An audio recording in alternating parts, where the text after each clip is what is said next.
Commission and Indigenous Peoples Organisation Network of Australia. We have prepared a briefing paper that addresses a range of issues relating to Indigenous peoples' access to education in Australia. It addresses issues such as access to education in remote Aboriginal communities, the teaching of languages and learning within Indigenous culture frameworks both in an urban environment and in discrete Aboriginal communities in rural and remote localities.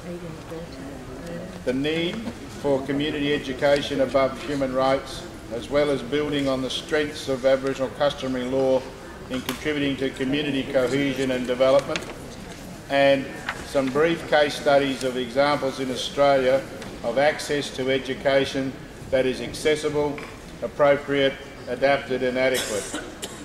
We will table a copy of that paper for members of the expert mechanism. We hope that will provide some guidance as your study on education is developed.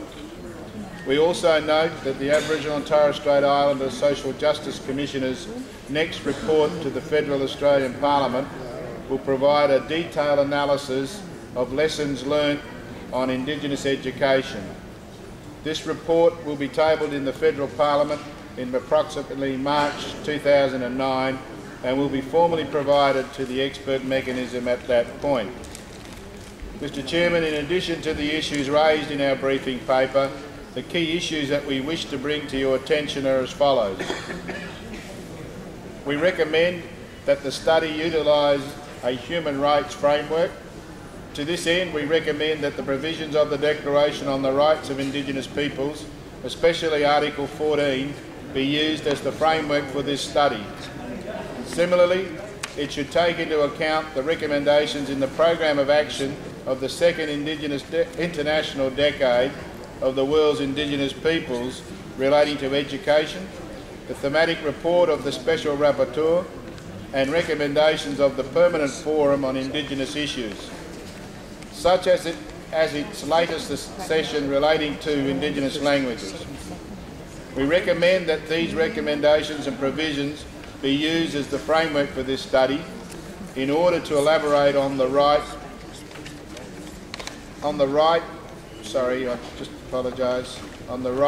to education as set out in Article 13 of the International Covenant on Economic, Social and Cultural Rights. We note that the World Indigenous Peoples Conference on Education will take place in Melbourne, Australia from the 7th to the 11th December this year.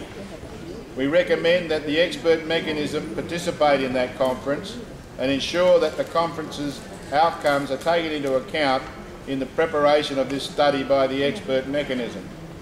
We have now received a message from the conference organisers that they would welcome the expert mechanism's participation in the 2008 Indigenous Peoples Conference on Education and would be happy to facilitate and support this participation.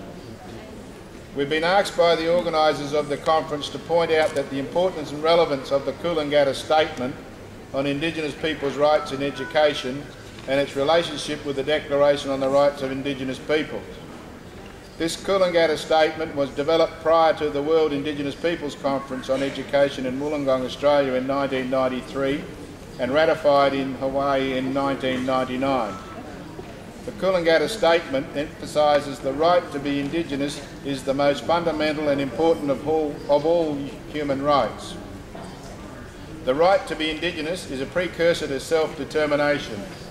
The right to self-determination and the achievement of other inherent rights and freedoms of all Indigenous people is inextricably connected to Mother Earth. We note the Millennium Development Goals include standards on literacy and numeracy, and their application to Indigenous people should also be considered.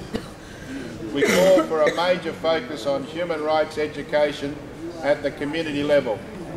At present, the first time many of our people learn about the law and human rights is when they are in prison, and clearly this is too late.